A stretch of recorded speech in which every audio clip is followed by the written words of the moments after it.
Okay, I think it's time. So welcome to Lab 10. Actually, this is the last lab I'm going to hold for you guys. For next lab, Eddie is going to go with you for the next chapter. So I'm really glad to be with you through this whole semester, and I hope you really have good luck through the end of this semester and also the course. And do remember to register for the alternative exam. Actually, if you don't want to do that, so it's in May the 7th, and then and the normal one is on May the 13th. So for this lab, we're going to talk about how to conduct a complete GWAS study. Actually, the GWAS study covers a lot of details, and if we want to go through all these details, we have to spend nearly 2 years to do all of them, especially the mathematics one as well as the software one. So for this lab, I just made a summary about all the current classical bioinformatics tools for conducting the complete GWAS study, GWAS research.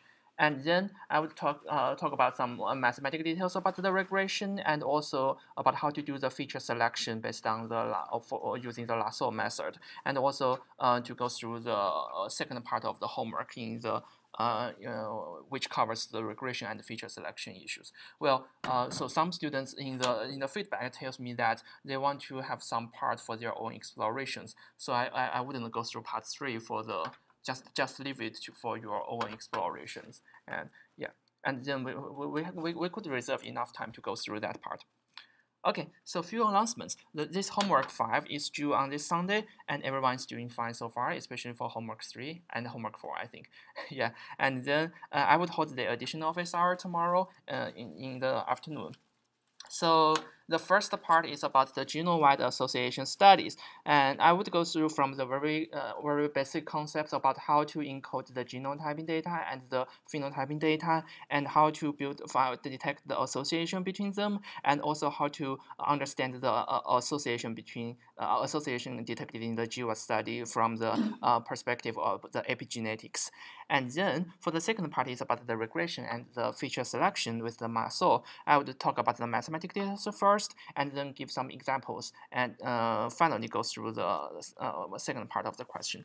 So some pre-required installation of the packages are the GLMIMNate, which would be used for the lasso as the feature selection, and please download them. And the ggplot2 might be helpful if you want to draw the PCA plots, which you can use a lot in the second part of the homework. Okay, so for the first part is about the genome-wide association study. What this guy will try to answer the big biological problem is how to find the connection. Well, I call it connection. Some guy prefer to call it as mapping. So that's the mapping between the genotyping data and the phenotyping data. Why do I call it as connection? Because I think if we call it as connection, we think more about the causal procedure during the association between the association between the genotyping data and the phenotyping data. Because well, so far the GWAS techniques has been developed for more than 10 years, since 2005. Wow, it's a long time. But actually, a lot of results were found to be in the causal synapse to be found in non-coding area, and you can't see anything about that part unless you got some biological breakthroughs in that part. So one thing we can think about, is there anything wrong during this procedure, or is the power of GWAS really reliable? So maybe we need to consider more other parameters, such as the epigenetic features, or the chromatin structures, or DNA 3D shape, or other higher order issues to help us to detect whether our predictions based on the GWAS are reliable. So these may be considered as all the co-founders in the connection between the genotyping data and the phenotyping data. And so to start with this connection, we have to got some basic building blocks. So the first thing is how to encode the genotype data. So basically, the GWAS study is just developing with the haplotype data. So it would be either as the capital A, or one capital A normal A, and or two normal A. So, but when you encode them, they might be considered as so scenarios are that capital A are located in two areas, while this could be 5' to 3', 3' to 5', 5 to 3, 3 to 5. And also, it's possible that might change the area. So these two scenarios, but when we encode this data, these two scenarios are all encoded as capital A and normal A. This one is encoded as capital A, capital A. While there's another one, which is, so it's not quite different if we change the direction of the 5' and the 3'. They are all encoded as double normal A. But when we are doing the GWAS analysis and encoding the data, this data is encoded as 1/1, and this 1/0, and this might be considered as 0/0. Well, if you consider this small a as a reference allele, and well, if you consider the capital A as the reference allele, you could just switch them. So, but when we do the encoding, this scenario would be encoded as 2, and this one would be encoded as 1, and this one would be encoded as 0. So you can see that we just combined all these two scenarios into one situation. So actually we lost some type of information, which is the actual genotyping data of the haplotype in the haplotype scale. So based on, but when we are doing association, we just use this type of data. If we want to go back to the haplotype data type, we have to make some further predictions. So there are a lot of algorithms to do so. One famous one is called the EM algorithm, which we would talk about the software to do so. So just pay attention to this part. It's the coding trick about the genotyping data. And then for the phenotype data, actually the majority part of the GWAS study actually deals with the case control studies. So the phenotyping data may be either 0 for cases or 1 for control. And so a lot of them are the 0, 1 data, but certain chances are that you might also encounter some quantitative trait. So it may be either the categorical data through from 0 to either one of the real number, or also some continuous studies traits. Okay, then one thing before we're doing that, so the first thing is to get how to encode this phenotype data and genotype data. And before we do the connection, we have to do a few things more. So the first one is to see the linkage disequilibrium. So actually, when you are going through all the SNPs on a single chromosome, you might see that some SNPs are highly correlated with their neighbors.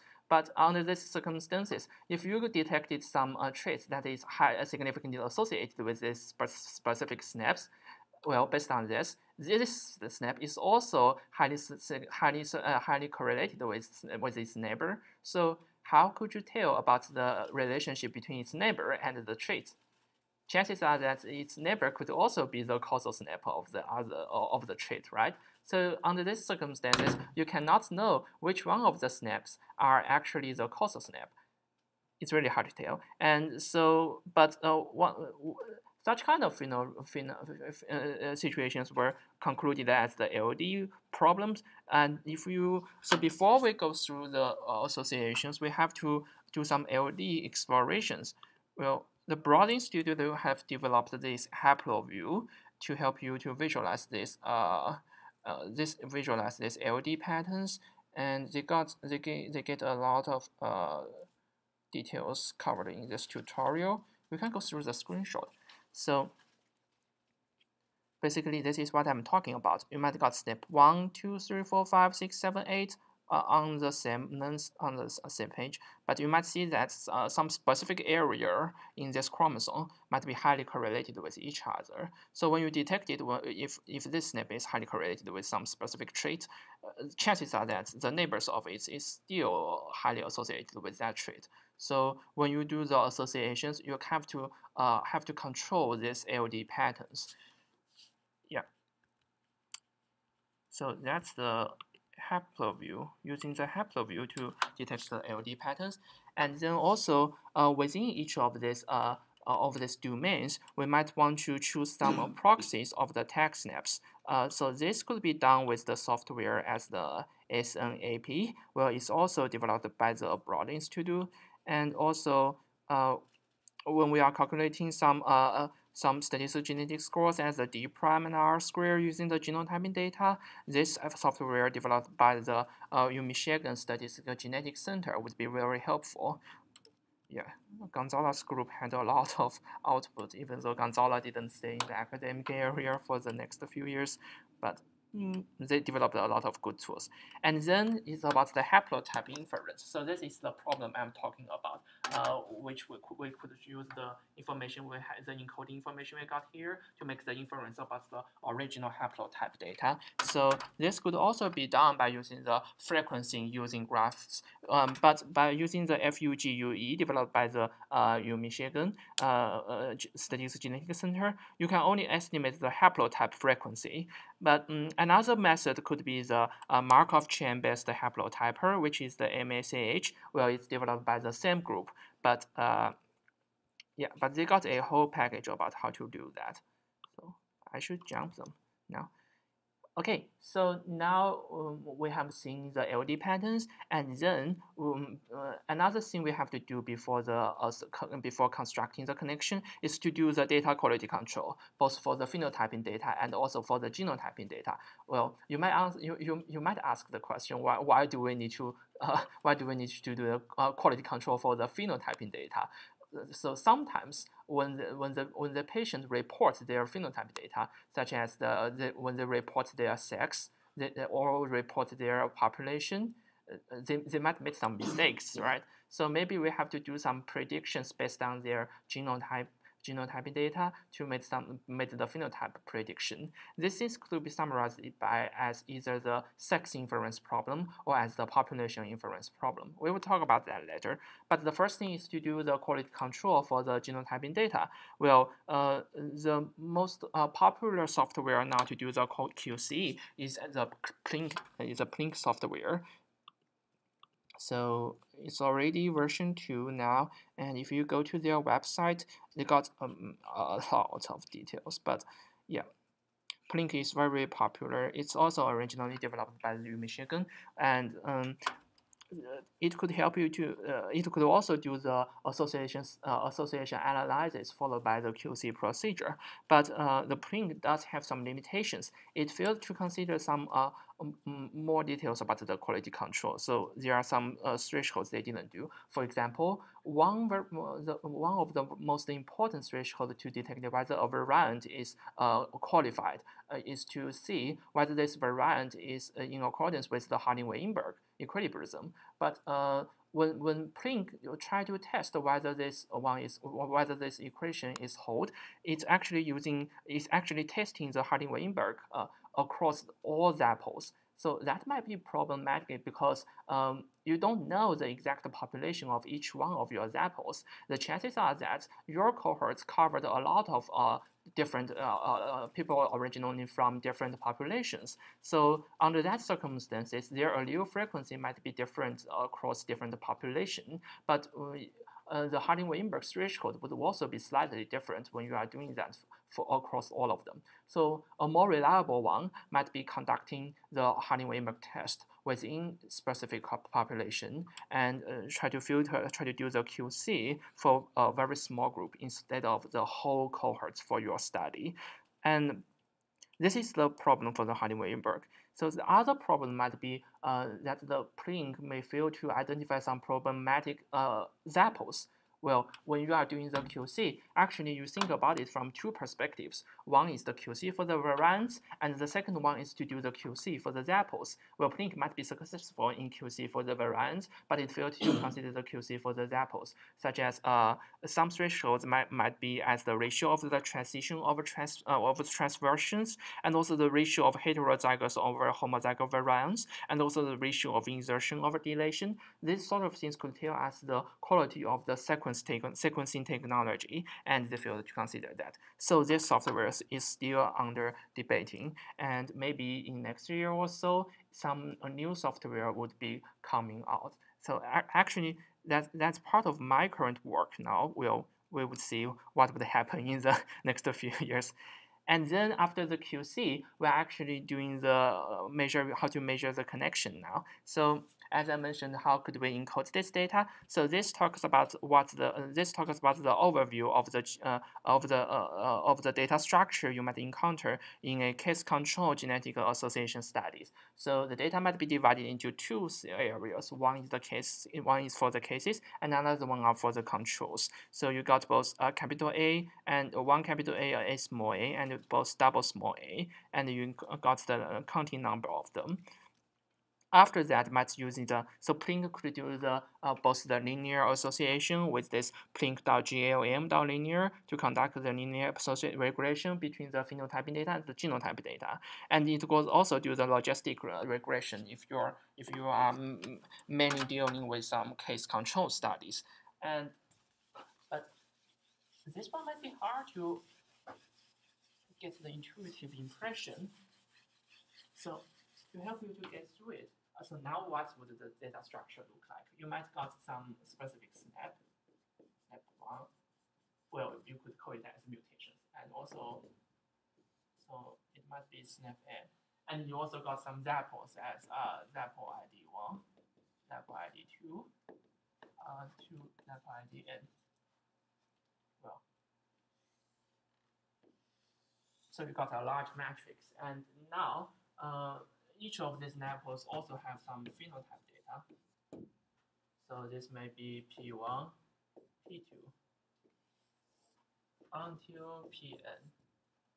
And another method to do so is to use the Armitage trend test. It's actually coming from the linear regression to get the chi-square based on the phenotyping data and the genotyping data. What you are actually going to do is get the correction between the phenotyping data and the genotyping data, and calculated the correction row by row to get all these chi-squares for.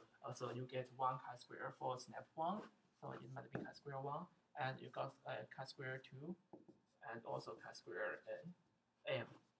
And you compare this chi-square. If it's significantly associated, it should be violate the 1 degree of freedom chi-square distribution. So just to compare them to the 1 degree of freedom chi-square distribution to get the p-values to see whether they are significantly associated. So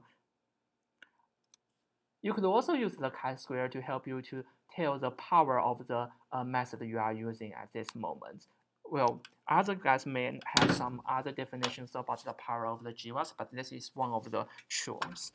And on this page, we might we may already have conducted a complete GWAS research, but there are a lot of other details. For example, if we don't have enough money to do the whole genome sequencing analysis, we may need some techniques to help us to do the file mapping and SNAPs imputation. And we may also have to consider the population structure behind the genotyping data, as I mentioned, how to conduct the Harding-Weinberg test correctly. And we also may want to adjust the population stratification biases. So under these circumstances, either method as the PCA or the method as the mixed model association would be useful to adjust the population stratification.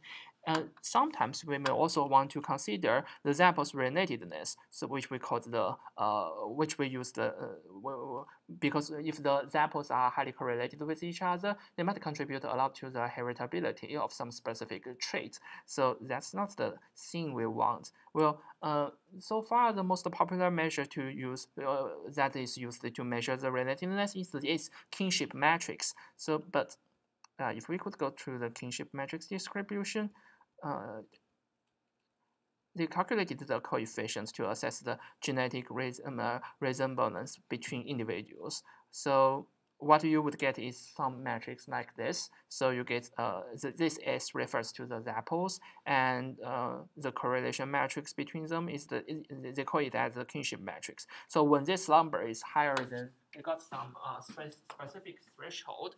When this kinship, maybe I could make a note. So it's kinship. So within a kinship matrix, if this number is let's call it as k. If this k is larger than 0.354, we might consider this.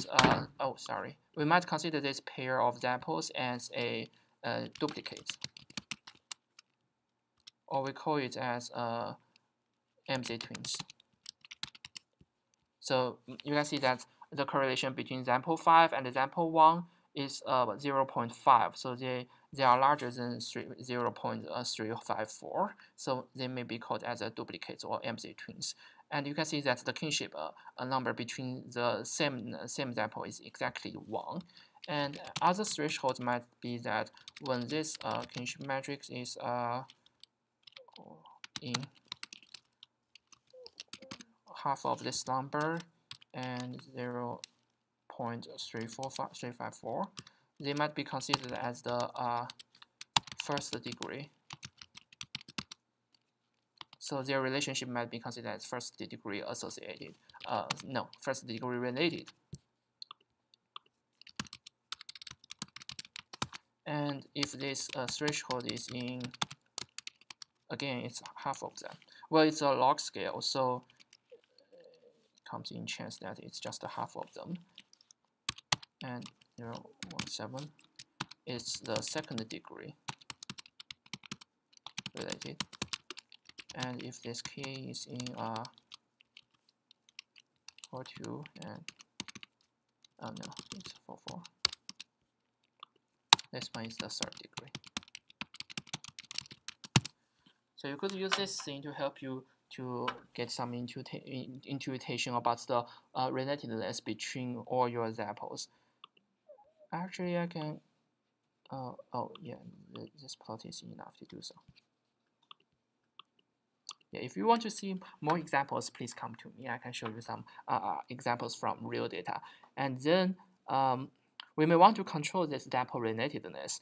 But the problem for the kinship matrix is that the kinship, when they calculated this number, they also failed to consider the hidden population structure behind all these examples. So the chances are that the examples may come in, so they assume that all examples they are analyzing have the same allele frequency for this specific population. But the problem is that they might come from a different population, and the allele frequency behind them might be slightly different. So the kinship matrix failed to consider the population structure, and that's the problem of that. Some professors even argue that the kinship didn't make any sense to consider the relatedness between different examples. But new indicators haven't been generated, so it's still under debating. And if we want to correct this relatedness, we could use the mixed model association. Well, under these circumstances, the PCA may not work, but the mixed model association could also help us. Well, but the tricky part for the mixed model association is that it's really it's not quite computational efficient. So yeah, that's another area fast developing. And then, as I talked about, we would also consider the sex inference, also the ethnicity inference, because if we don't want to trust their self-reported results, and this could all be done just based on the genotyping data. For example, if you want to make the sex inference about some specific examples, what would be the idea? You may do some exploration about the length of the Y chromosome, or to see the when you are doing the whole genome sequencing analysis, you may got some missing data in the Y chromosome. So you can calculate the missing rate of the Y chromosome or the valid length of the Y chromosome to see whether it could make sense to classify them into different sex or different gender. All right, and all these techniques could all be done with the Python. Even though now the Plink is the most popular one, in the future, more work in the Python might replace them. So until now, we already got the connection, but is that enough to answer all these questions we got at the very beginning? We still cannot say for 100% sure that we got the causal snaps because we fail to consider a lot of other confounders. Some of them may come from the epigenetic scores, also as the functional annotation results. And now a lot of researchers want to incorporate these results to improve the power of GWAS. So these two tools may be useful to help us to do the annotations for all the snaps you got. So one is the HaploReg, and another one is the RegulomeDB. And the first one is developed by the MIT's Broad, not MIT's, the Broad Institute. They have some collaboration with the MIT, and you got the website. It's very easy to use, and you could upload a file in the text file, which covers all the reference snapshot ID, and they would give you the output of all the annotated results. So this one could give you the annotation about the chromatin state, also about the protein binding annotation, and all these informations originally comes from the roadmap epigenomics and the ENCODE projects. The other database could be the RegulomeDB, which is developed at Stanford, and you could also submit a file, either a VCF or a BET file would be fine, that covers all your snaps ID, and they would also give you the annotation result. Yeah, you can see that the public data also helps to increase the power. And this the second data type actually covers the regions of the DNAs, also the binding states or binding sites of the transcription factors, and also the promoter region that have been biochemically characterized to regulation transcriptions. And also other scores from either the DNA methylation or the DNA 3D shape parameters or the higher order chromatin structure, which are covered as the high C data in around lab 7 or 8. Yeah, and also a lot of other informational epigenetic factors could be helpful. Actually, there are over 200 about all these epigenetic factors. I even got a summary about them, so you can see that a lot of epigenetic factors is about the allele frequency, the clinical annotation. So all of them are public data set, and you can identify them on the web by using this public link.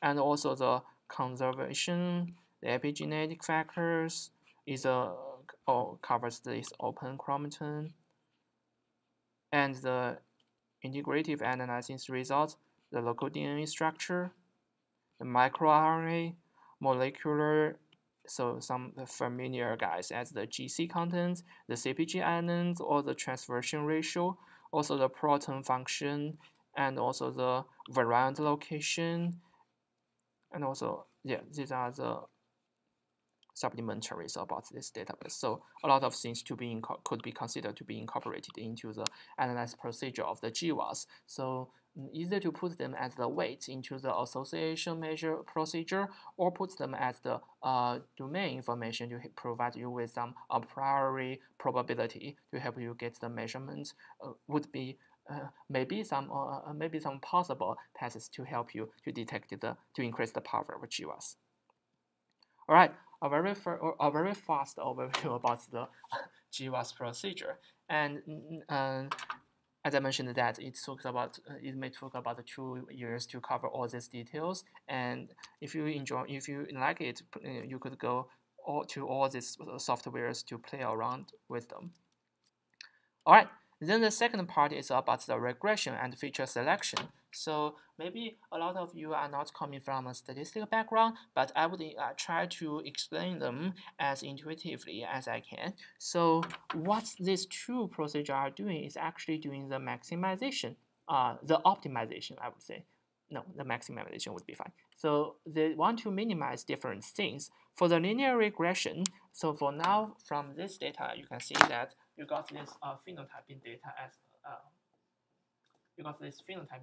the Y, and you got all this input data as the X matrix.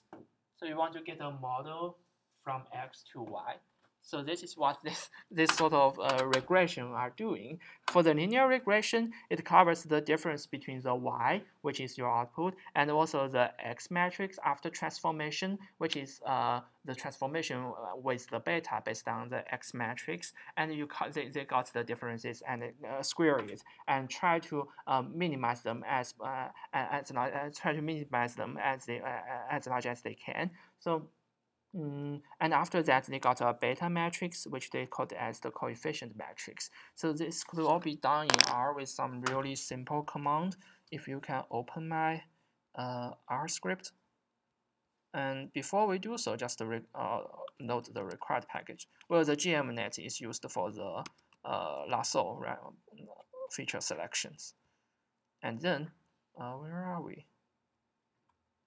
Okay, cool. Here, so I just use some R self-implemented database for example. The first thing is to do the linear regression with just the one covariate. It's very simple with the LM command. So this one is the Y parameter and this WT as the X, and you do the linear regression and then could do the summary about this model. You get both the coefficients and coefficient of the beta and also the beta 0 as the intercept. What if you don't want the intercept? You could set it as 0 by -1 in the original data type or in the original command. And if you got the summary, you didn't have the concept anymore.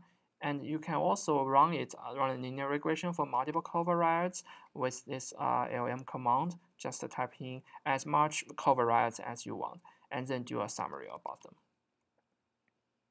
Cool. And then now we have the problem is that as your homework states, you got a 64 histone mark, right? But for all these 64 histone mark, you may not want all of them into your linear regression model. You may just want to choose some specific part of them into your model. So now the techniques we need might be, one is to using the lasso. So for the lasso, it's actually also doing the minimization, but the difference is that they give the penalty on the beta coefficient in case the beta is too large to become cooperated into this model. And this is all the equations they try to minimize. So you can see that the only extra part between the lasso and the linear regression is only this lambda part. So they try to add a lambda to give the penalty to the beta. To give the penalty to the absolute value of the beta, and try to do the maximization by going over through all these possible betas and lambdas altogether. But one thing to mention before doing the lasso is to do normalization before you run lasso. So remember to normalize your data because the unit of the data would matter a lot. For example, if you covers a data matrix that covers both the distances with the kilometers and also with the meters, they would give very different beta values. And when you are trying to calculate some lambda to penalize these betas, they might give you quite different results if you are not using the normalization. Okay, then let's go back to the R session, and I use a dataset which comes from the GLMNet package. If you can Google it.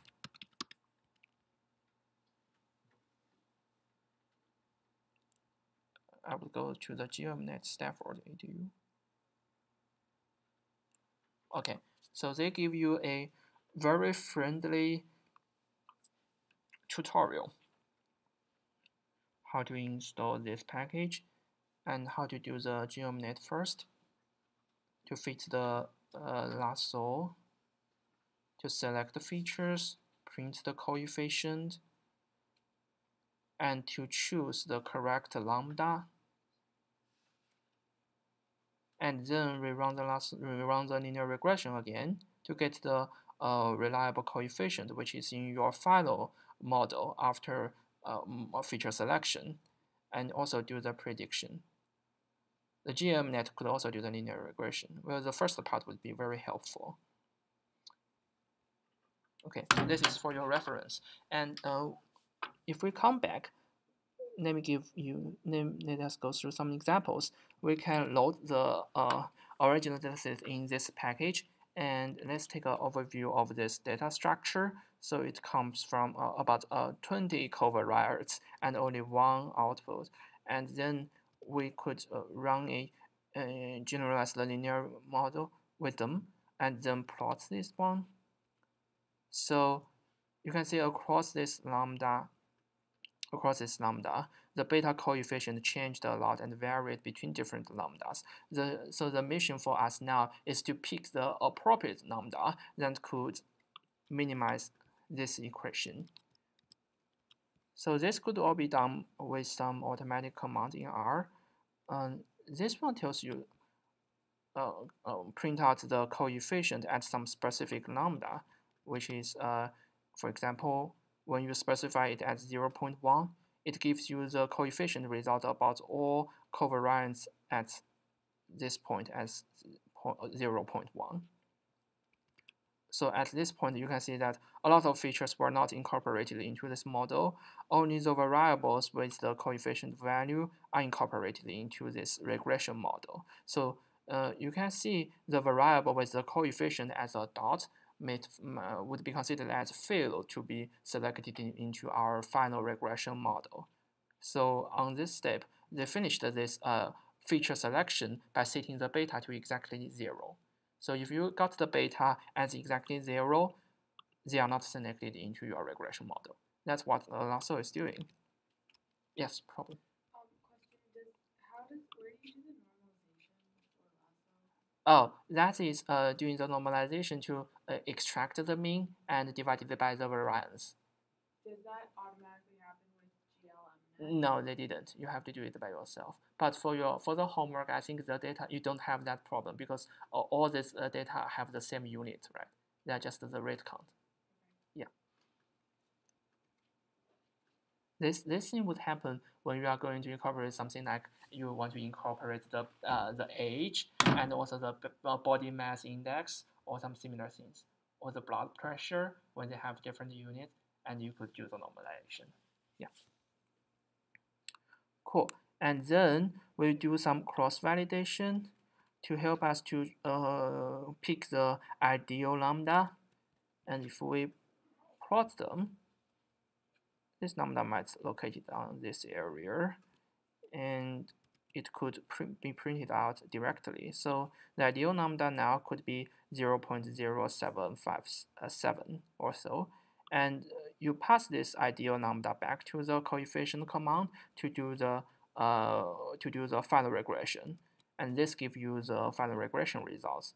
So each covariance with some specific value of the coefficient could be considered as the final parameter that was selected into the regression model. And then, if you need a residual plot, you could calculate this residual by using this residual y by subtract the predicted value from y, and then plot the regression residuals across all possible values of y. Ooh. Yes, question. Does S change? Is this stochastic? S changed. Like, should we be getting, if we the minimum lambda? Yeah. Will that always be the same? Yeah. Yeah.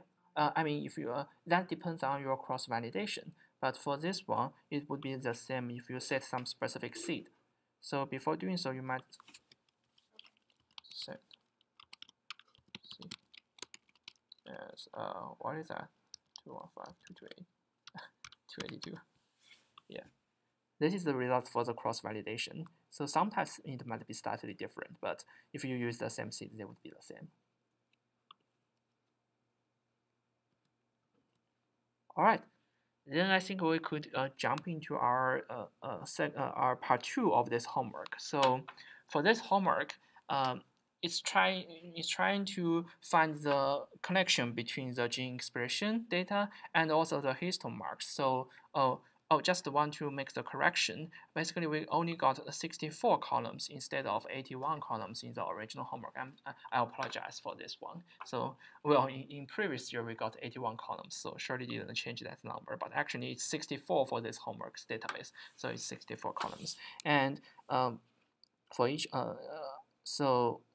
now you want to do the linear regression between the phenotyping data and not the phenotype, sorry, between the gene expression data and the histone mark rates. So the histone mark rates are stored as the txt file. Well, one thing to mention is that these are the raw rate count, not on the log scale. So if you want to test them on the log scale in some specific question, you have to do the log transformation on them. And oh well, for this lab, I prepared another data set for the lab, but your homework is using a different one. So please remember to change the the code in some specific area. Well, one student emailed me about to prepare a separate data set for the lab, so I did that for this one. And The first one is to do the Python, so it has nothing to do with the regression model. So if you have problems about this part, please come to me after the lab. I can help you to do the coding. And so, but one thing to think about that is why we need to do this step. Why did Shirley come up with this question? That might be because that the expression data and the histone mark have different number of observations. So we only want to get the overlap of these two databases to help us to do the regression later. So we want to extract the ID of the overlap between these two files. That's the intention for this specific step. But it would be fine if we also, if we don't have this information, we could use the merge command in R to help us to do so. Okay, and question 2 is based on the histone mark count table. Can you see enrichment of some histone marks on the different parts of genes? Well, I would encourage you guys to do some, let me think, so the idea came into mind is to visualize the original gene count table into some heat map to see whether you have got some specific patterns. Maybe I can give you an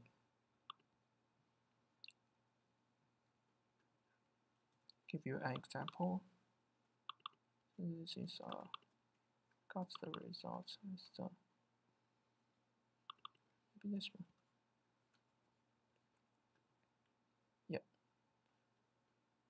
So this is for another dataset, but it might be quite similar. So you can get the heat map for all the histone marks read count and also the gene expression data to visualize them. But I didn't do the clustering on this original heat map. But if you cluster them based on all this sample ID, you might observe some specific patterns. And if you observe some specific patterns, that might mean that there's some enrichment of specific histone marks on the different parts of the genes. Yeah, that's my hint for this one. There are a lot of tools to do the heat map. So you could use the fa.heatmap on the web. You could also do that in R, I think. Okay, then for the third question is for running the linear regression. So now you got 64 histone mark read, so you may want to run linear regression for each of them towards the gene expression data. So you may want to run the linear regression for 64 times, but each one is a different model, and try to find the most significant one with the smallest p-value. Well, one thing to mention about this problem is that this should be done for the log rate. Is the log rate? Yes, for the log rate count. So you may want to do some log transformation on these models. Yeah, if you can go to my R code. So here I store all these files. So this is the gene expression data for your homework, which is named as a GM expression. And we read it in. And we also read in the X matrix as the histone mark expression. And then we did what we did for the first step to merge them all together by the reference seq ID. And you could write a loop function to help you to conduct the linear regression. Well, this one is not the most efficient one, I would say, but it would work. And you could extract the X matrix. So one thing to mention that before we merge the dataset, please remember to do the log transformation on only the X matrix. You do not want to do the log transformation on Y. If you do so, that's another interpretation. So, but the problem might be that you might encounter some zero data in the original counting table. So you may want to add some very, very tiny value to the X matrix to help you to do the log transformation. So the command might be something as is, what is the X matrix? So it's his X. So you add a very tiny number. Maybe something like this one. But this is the most naive one. You could also go to check how. The most reliable one might be to add some random noises to them. So this would be helpful to how to generate a tiny random number in R.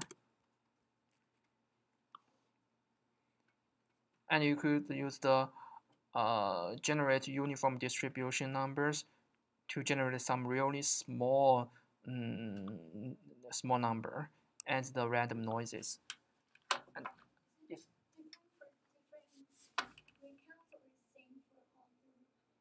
Oh, if you added only one, oh, you mean the random number? Yes. So technically, they should be different. Otherwise, we have introduced some bias number bias. So, but for this one, I would say, considering that all your rate count is just changing from 1 to 1 or 1 to 2 or 1 to 3 or similar things. So, I mean, the magnitude is quite different. So they may not have that much influence. Yeah. This is just in case you didn't find anything about, you didn't know how to do the log transformation. So this would be the most simple one. All right, and then you could calculate their p-value and coefficient. These are conducting the linear regression. And then to separate them into the significant regression result and also the non-significant regression result. But when you are comparing the p-value, remember the problem of the multi-hypothesis test that Shirley mentioned in the lecture. So now you might want to use some FDR method to adjust this p-value. So what I used here is only the Bonferroni algorithm. So to divide the 0.5 over 64.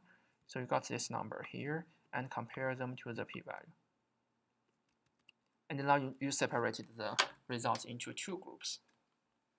So I store them in one into the significant result and another one into the non-significant result because I want to visualize them in the PCA plot in the next session also. Yeah. Yes.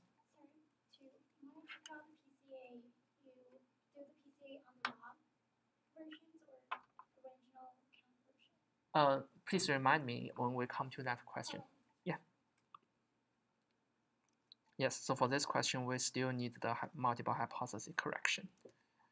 All right. Oh, now it's the PCA. So for question 4, it's asking us to draw a PCA plot of the different columns in the count table. So the original data is the rate count, is the raw rate count, not after log transformation. Does that make sense? Yeah. But the problem for here is that you might observe, so now the data set might look like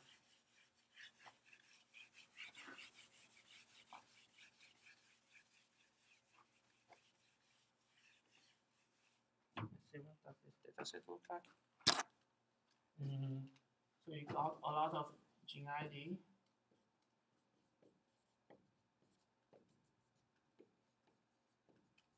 How many do we have?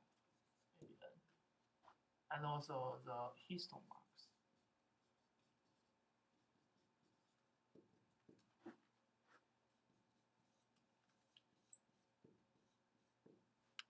Right. And now you want to do the PCA plot. So the problem is that when you are doing the PCA plot, you might observe a lot of zeros in the original rate count. For example, you might have this specific gene ID with all 0. I'll call this. So when you calculate their variance, they should be exactly 0.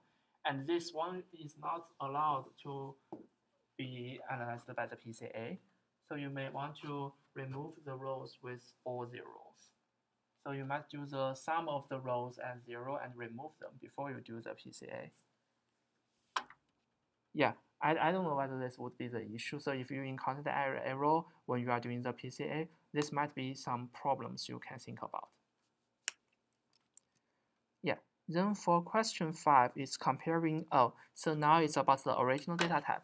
All the things before we did is for the log count, and now we want to see if we use the raw rate count or the square root of the raw rate count, would the result change significantly? So one possible way to do so is to compare the PCA plot, because when you are doing the PCA for all of them, you must get a plot. You might visualize them on both PC1 and PC2. Some just here and some just here. So if something you identified as significant is accumulated with each other on this side, and something you consider you identified as non-significant is clustered on this side, and they are separated in the PCA plot, you could say that this method works very well. So this PCA plot might change when you are using a raw rate count or using a square root of the rate count. So maybe when you use a raw rate count, yes, when you are using a raw rate count, the significant one and the non-significant one might be overlapped with each other. So that might be a proof that this may not be the best regression to expression. All right, then for question 6. Oh, so it's due the normalization. So this is normalized by the region length. It's not a difficult one, so you may choose. Yeah, okay. To clarify, so if we did log, if we did a PCA on the log rate count, yes. And they still don't separate well. That didn't separate well. Then okay. Do you think that that means the log transformation was not a good transformation to do? Maybe if there are some other better transformations, but what about the PCA for other data form? For raw? Yeah. Are they messy? They are still messy. Okay. Yeah, just some comparison. All right. Next part is about the feature selection. So we use this GLMNet package. And as I said in the lab, load the data and do the GLMNet for the X matrix and the expression data, and plot the fitting results about the lambda, and try to pick the ideal lambda and the coefficient $lambda domain. This is the ideal lambda you might prefer. You could pass it here. You could also pass it as a lambda domain here, and do the regression again. So this might be your final model. Yes. So those periods mean that that predictor isn't significantly contributing to explaining the y variable? Yes. So this is the coefficient, not the p-value. Okay. Yeah. But does having a period there? You mean this one? Is that a statistically significant distinction between the predictors here, or is that coefficient where there's a period exactly 0? Oh, you mean this one? Yeah, they are 0 at this moment. Exactly 0. So you can, if you go back to this plot, actually the lasso is trying to get them all converged into one point at the end, which is the 0.0 on the left. And when you select the lambda in the middle process, some of these lines may be 0. For example, some lines here converge to 0. And at this moment, these things would all be 0. So that happens to be the number listed here as exactly 0. Okay. Yeah. So how do you know which of those predictors are significant? You can run a linear regression again by using all these potential variables, and they could give you the summary statistics. Yeah, because they are not guaranteed to be significantly associated with the expression, because the lasso didn't require that. Yeah, when they select the lambda. All right, then for question 9 is do the residual plot. So I give some hints in the material. So just do the linear regression for multiple covariance and subtract the predicted value from y and to plot the residue here. Alright, that's all I have prepared for this lab, and all the time remained is my office hour, and I would also hold an additional office hour tomorrow. I'm really glad to work with you through this semester, and I hope you're doing well in the future. Cool. Let me stop